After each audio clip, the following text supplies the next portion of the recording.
Perfect. Zath, let's go ahead and launch this video, and we'll see you on Tears of the Desert. Engage.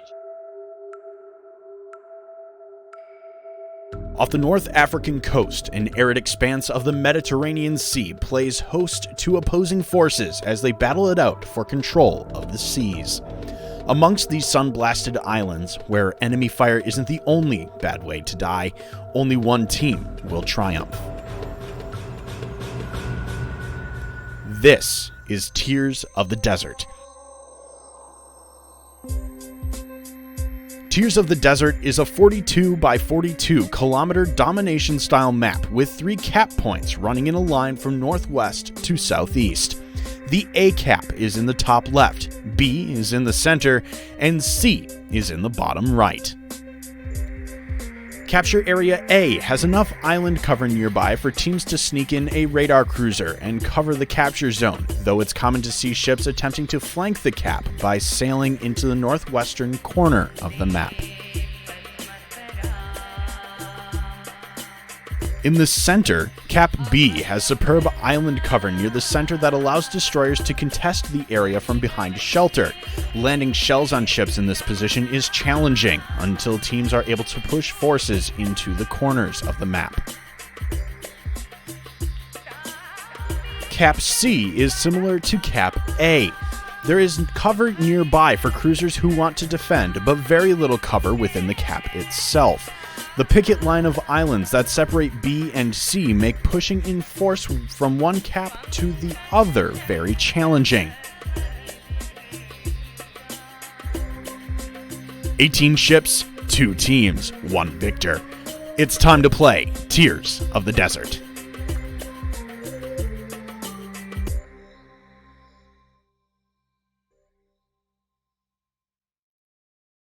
This guy is a ship we haven't seen yet this entire season of King of the Sea. Red Ravager bringing a Zal for 5D. The rest of their lineup, they have double Ohio, Minotaur, double Moskva, Stalingrad, Daring, and Shimakaze. Indeed. Looking over TNG, they're bringing Yamato and Kremlin, a popular pairing to this particular tournament so far.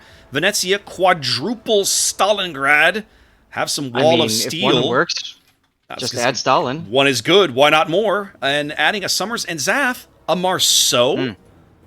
A Marceau. Why would you take a Marceau instead of a Kleber? Reasons. Help me understand what those reasons are. You'd have to ask them. I don't know. Anti-air? Yeah, that's useful. I don't understand the Marceau pick, I'm not gonna lie. I'll be curious. I might ask them about that later, depending on how this game goes. But for the moment, that's what TNG has come to the dance with. Now, it means they have about a 60,000 hit point advantage. It's not as significant as you might expect, simply because 5D has double Moskva and Stalingrad of their own, right? TNG going very heavy to C, right? We've got a Kremlin, all 4 Stalingrads, and the Marceau heading in that direction. They're going very, very lightly to A, with just the Summers, the Venezia, and the Yamato kind of hanging back to play the mid. Yep, so they've decided that C is going to be their key. Once again, Minotaur going into B. Very popular, green. Very popular play on this map. It's been a popular play even back when carriers were a part of King of the Sea, because a Minotaur could sit out there and just shred most carrier planes anyway. So, yeah. Both caps pick up within just seconds of each other. 2.5 minutes into this game, both teams ticking up a cap here, as we just barely getting underway on Tears of the Desert. Yep. By the way, Raptor, we just caught up on the stream where we talked about feedback, and my viewers have some feedback for you. Okay. It's constructive. Please. I swear. They would like you to start drinking dirty water as well. All right, I'm in. When this match is in, before the last match of the day, I'll go get me a glass of something. I don't know what. I'll figure it out. Perfect. Ladies and gentlemen watching, he did it just for you. There you go. That's right. Now, I'm not sure. I'm watching this TNG Stalingrad deployment, and I'm just not really sure what I'm seeing. Like, it almost seems like they're setting up to receive a push that I don't think is ever going to come. Certainly not from this direction. So let's go ahead. I'm confused. Yeah, why would you put 5 ships on the side to Yeah. receive a push? Yeah, Like that just doesn't make sense to me. Confused screaming, Zath. Confused screaming. It does mean that A is going nowhere. The Summers and the Shimakaze sitting across opposite sides of this cap mean that that's not happening, and McCringleberry's Moskva is playing too far behind the cap for the radar to be effective at the moment. That means A is a stalemate, B is flipped, C is flipped, and so at the moment I'm not really sure what kind of the next play of this game is going to be. Well, I think the difficulty is going to be can we get Red Ravager in that Zhao into a position where he can really do something. By the way, I think is he naked? Red Avenger? Yeah. Let's have a check. He might have. Now remember, some of these teams are using that all-white Meritorious camo. That's not meritorious. That's not white. No, he's using one of the dark blue camos. That's a camo. It's the. Is it really? Yeah, it's like the MS-51 or something. It's one of the American ones that they give out. Oh. They've handed out very few of them. They look really, really awesome, but they're very rare. Fair enough. Vast quantities of torpedoes crossing the A-cap looking for a destroyer. They won't find where those torpedoes are going. Clearly, they don't have RPF. The Venezia now sitting shells downrange at McCringleberry, taking some return fire from the Zhao in exchange. All right, so I think what they did, Zath, what they're doing, they were waiting for the Stalingrads in the center to be in the right position, because now they're swinging Foxapalooza and Danny around. They're doing a little mini Iron Curtain around this sea flank, it looks like to me. Yep, they're going to wheel straight through it. Yep. Absolutely correct. And they're beating the crap out of Surviving Scout's Moskva. That poor bastard. Well, at least he saw what was happening and he turned around. Imagine if he got stuck bow in. Yeah, if he stuck bow in, he'd just be dead already. Now, they do surrender the A-cap as that's Gathering Tempest's Summers backs off the cap long enough for the Shimakaze, that's Titan Hunter Shimakaze, to pick it up. But at the moment, TNG is trading very well as they push this wall of Stalin around the southeast corner of the map. Late Yamato Salvo just came inches short of Surviving Scout. Wow, that could have been game over for him. Scout still Righteous Fury! Righteous Fury! Torpedoes coming in.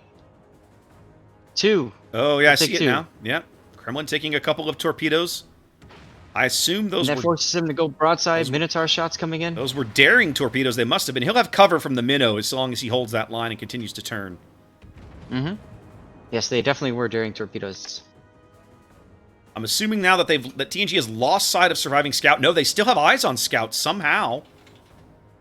Now, the wall of Stalins has kind of slowed up. These guys along the pivot point have slowed up. It's like Danny's now... Yep, Danny's continuing to turn. He and Fox... Even Fox has pulled up. Danny's the only one continuing to swing.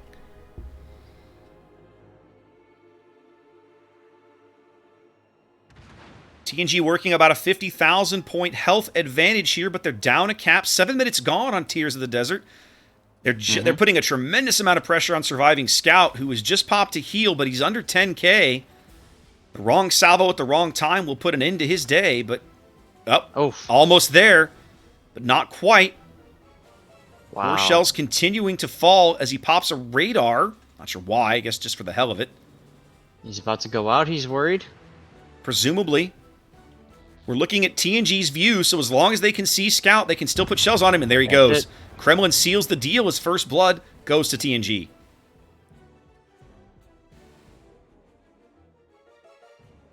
Now, interestingly enough, Titan Hero's Shimakaze has moved into the middle of the map. They've just radared him. They can see him now. Now they're rotating one of the Stalins in here. They're going to try and push Squarius' Minotaur out. Because remember, Stalingrad can penetrate Minotaur at any angle. There is no angle the Minotaur can give a Stalingrad shell that it cannot penetrate the hull. You start to see some of that right there. Yep. Fortunately for Squarius, that island blocked several of those shells. And it will continue to do so. But they brought the Shima down to smoke up the minnow to try to hold him as long as he can, maybe even give him a way out. So let's put up the God view and see what he's going to do. Is he going to try and get out of there or what? All seeing Eye of Sauron. Yep, some Venezia shells come in. He takes a little more chip damage. He is running north now. So Squarius deciding that discretion is the better part of valor. He is bailing out of that position because it's a position he simply cannot hold forever. Now, keep in mind that him shooting at the Yamato here might seem all fine and good, but it also tells the team that he's leaving the area. It does. That provides some information in and of itself. As he does move out, he is popping a radar that will spot Gathering Tempest, but no one will have shots on Tempest, certainly not the Minotaur. The Zal, that's Red Avenger's Zal, way up on the A-line, might have a salvo if he wants it, but he's got problems of his own as Yamato and Venezia shells come in and take away half his HP. Wow.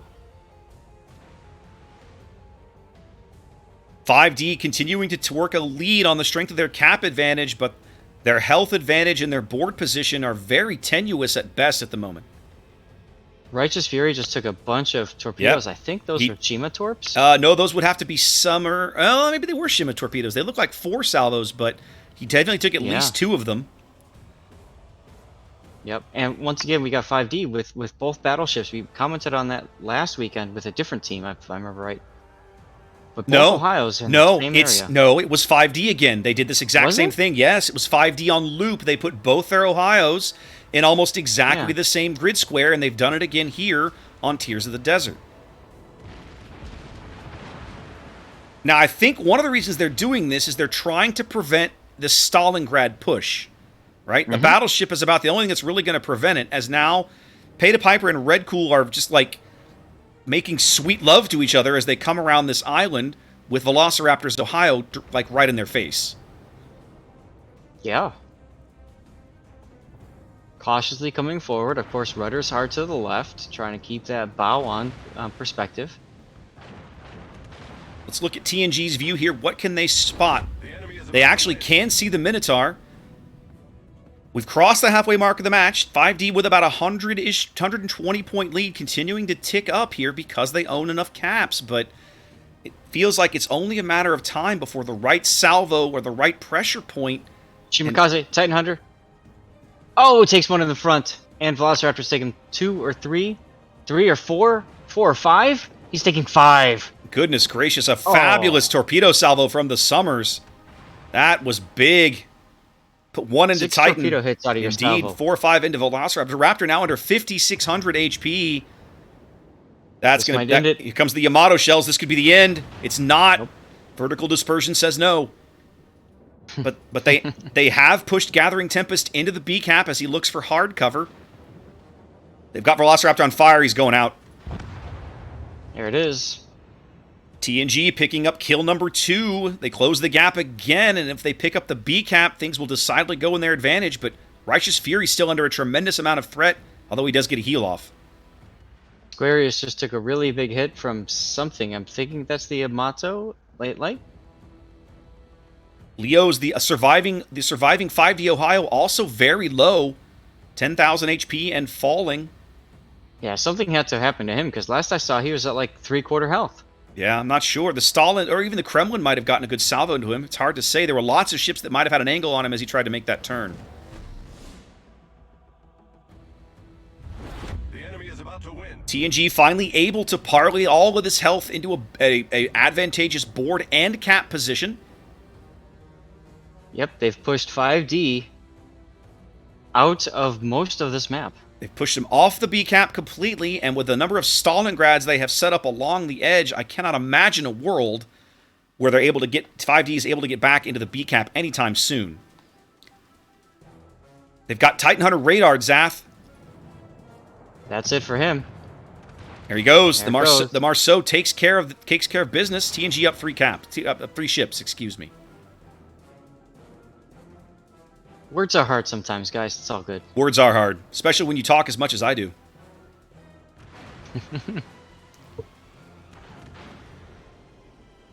Gathering Tempest spotting some of these torpedoes for his teammates out here in the middle of the cap.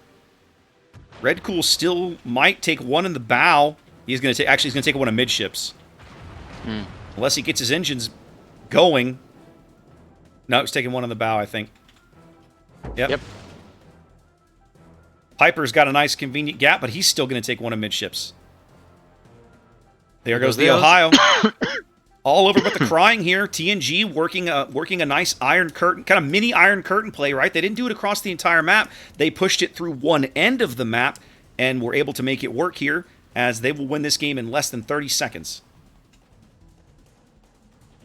Getting ready for my death pick. Nice torpedo salvo on Hingle McCrinkleberry. I tell you, to meet Zap, Gathering Tempest has been doing brilliant work with those Summers torpedoes. That salvo he had on the Ohio was genius. He landed one there on the Moskva. Really, really good work. Imperator Danny goes down for a time extension. That does lengthen the game, but I just don't think it's going to change the end result. I just don't see it. No, it just ruined my death pick. That's all it did. Oh, poor baby. Right? You know, I also have to give some props to Righteous Fury in the Kremlin, right? He's still in the game with 2 kills. Yeah. A ship that has been under, he's absorbed a tremendous amount of punishment, and he's still here. Well, I mean, that's what the Kremlin does best, right? Well, that's what a battleship does best. But to me, it's a testament to, I think McCringleberry might go out, and that might end the game. We'll see. But 10 seconds, ready. Time ticking away as TNG tried in this game, and there it is. The Amato sees the deal. TNG, and I got my death pick. TNG evens the series at a game apiece. We're going to game 3. I love it. Chat's catching up. They go, Zao be gone. That Zao hit was huge. Oh my goodness.